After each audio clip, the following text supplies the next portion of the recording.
discuss an alternative timeline. There was 56 standing stones, blue stones, they're the smaller stones, I'll point those out to you, made in a big circle with a henge. A henge is a ditch and a bank, with an entrance to the northeast, with the heel stone as an outlier. Well, that's the heel stone there.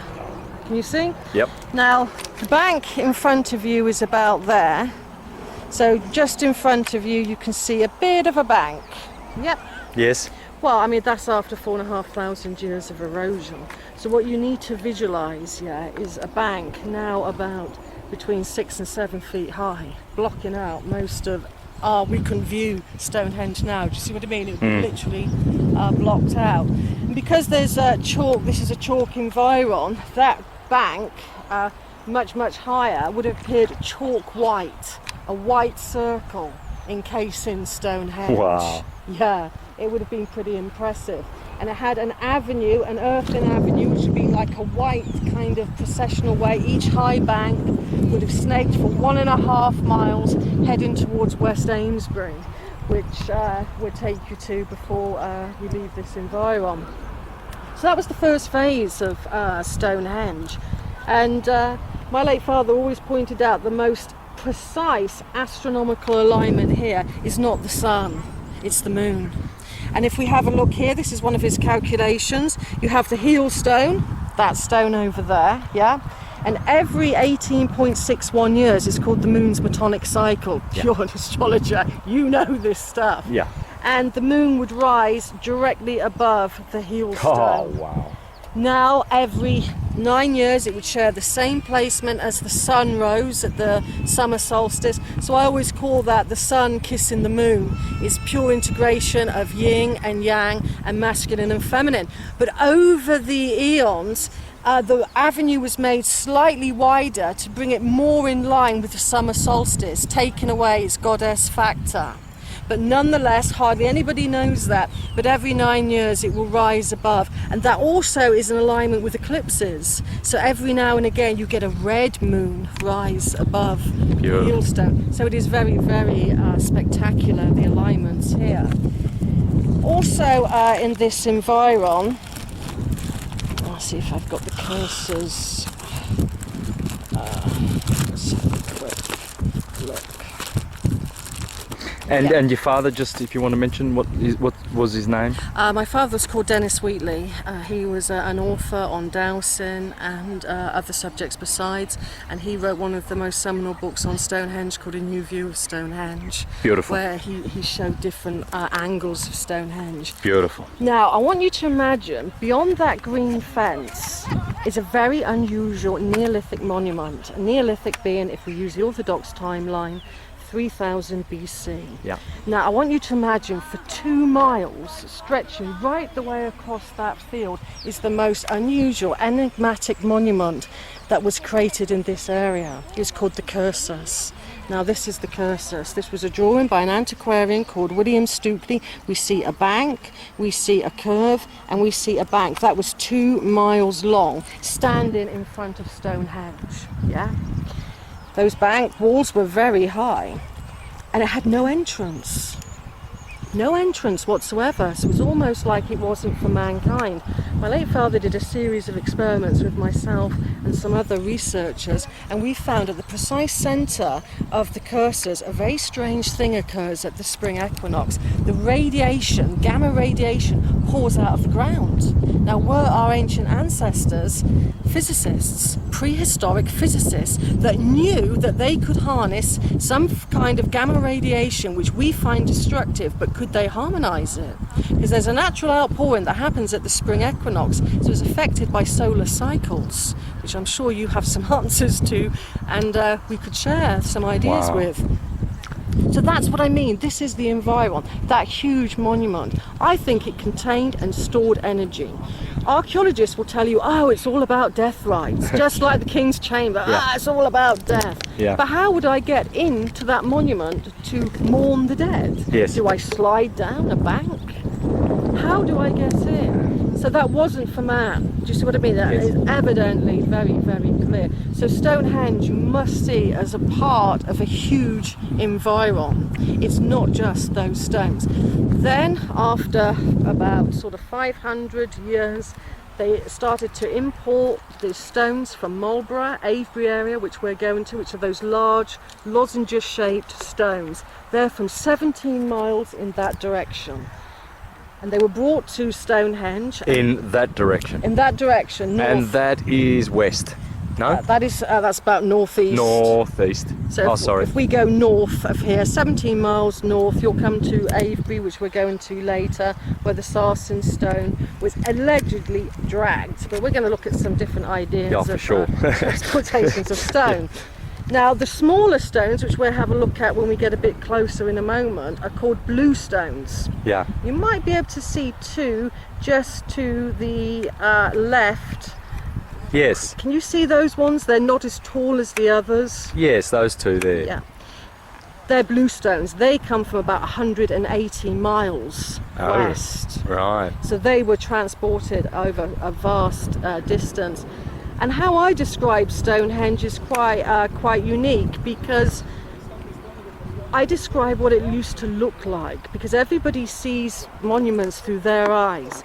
Now you can see that's faced 4,500 years of weathering, but the blue stones, they look very dull, doesn't it? It looks dull. It looks like a grey monument. But if I show you this stone here, this will show what the stones, the blue stones, used to look like. Yeah, highly polished. Can you see the specks of white feldspar in it? That would have made the stones appear like a star-spangled midnight sky. Stonehenge was beautiful. The big Sarsen stones that you see before you, they were silver. Mm-hmm. Yeah, so it would have been very contrasting. Do you see what I mean? Yes. It'd been the silver against the dark blue stones with the white star-spangled effect. Yes. So it would have looked very beautiful, and people forget that. Yeah. And it wasn't until I was on a radio show and they said, well, hey, what did it look like? And they said, well, it's very grey. No, Stonehenge was beautiful. The central stone, bejewelled Stonehenge, it was a green sandstone flexed with ruby. Yeah, so that would have looked beautiful. So as you approach this monument, you would have seen a pristine Stonehenge. So what we'll do now is we'll have a walk around here and have a look at some of the features and some of the mathematics of Stonehenge. And then we'll have a look at some of the earth energies. Beautiful. That's a blue stone. Can you see the smaller leaning stone by the large stone there? Yeah. That's a blue stone. And the larger stones are Santos.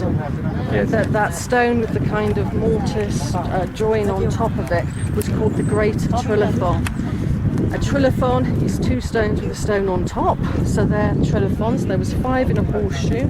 I'll show you in a plan, because otherwise you just lose yourself here. That's what I mean by the 5 trilithons. What you're seeing is stone number 56, poetically called, which is that stone there, and that was aligned to face the midwinter sunset. The one with the little Yeah, it's only one stone now. It was part of a pair with one on top, originally called the Greater Trilithon. So on Midwinter's Day, you'd have seen between the gap the sun sink down into the horizon.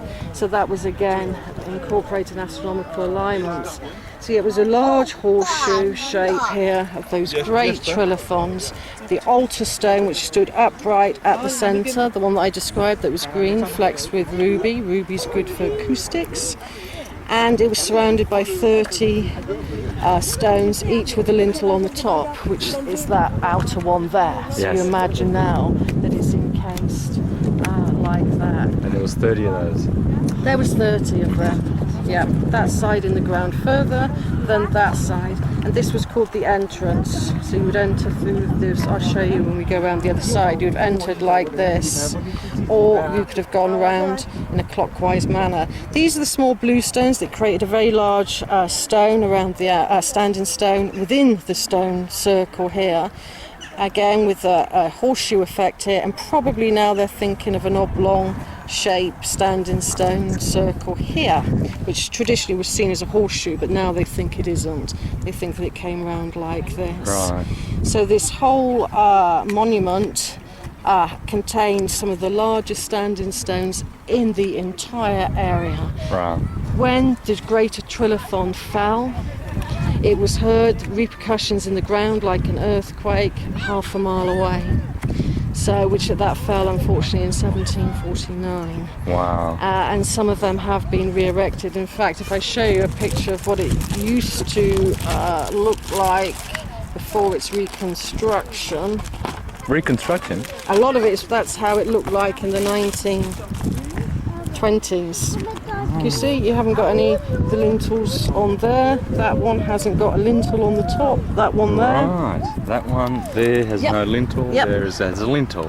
Yep. So Right. that's they put some of the lintels back on and re-erected some of the stones, and then left some because those two there are those two there. Can you see? Yes. So it has had a lot of work, unfortunately, and the ancients used what's called Stonehenge concrete to put the stones in the ground, and they're only in the length of my left. Wow. Perfect engineering and really solid Stonehenge concrete. That's chalk, which is a natural substance in the area, mixed with water. Unfortunately, in the modern day times, they concreted some of those stones in. But nonetheless, it's still a vibrant, living, breathing monument full of power and full of energy. That's how we see Stonehenge. And like I say, if we were on the inside, you could truly see and feel, more importantly, the monument. Yeah. But it's a truly remarkable feat of engineering. Yeah, for sure. On your phone? I was going to say, it sounds like yours, doesn't it? The lady behind us. Right. We turned round this way. Much deeper than that side. So that's how the stones are in the ground. Do you follow? Yes. Because they literally have to compensate for the sloping ground. So if they wanted to make their life easier in developing Stonehenge, they'd have placed it down there or further along there on Exactly. flatter ground. But that wasn't a problem. Engineering was not a problem to these people, so they could have constructed Stonehenge anywhere. Yep, exactly. But they chose here, and we'll have a look at the earth energies, which we've looked at in a moment. I'd also like to point out that this is surrounded, this wonderful monument, by 17 military establishments. Yeah. Yeah, Right. all surrounding. Yeah, that happens.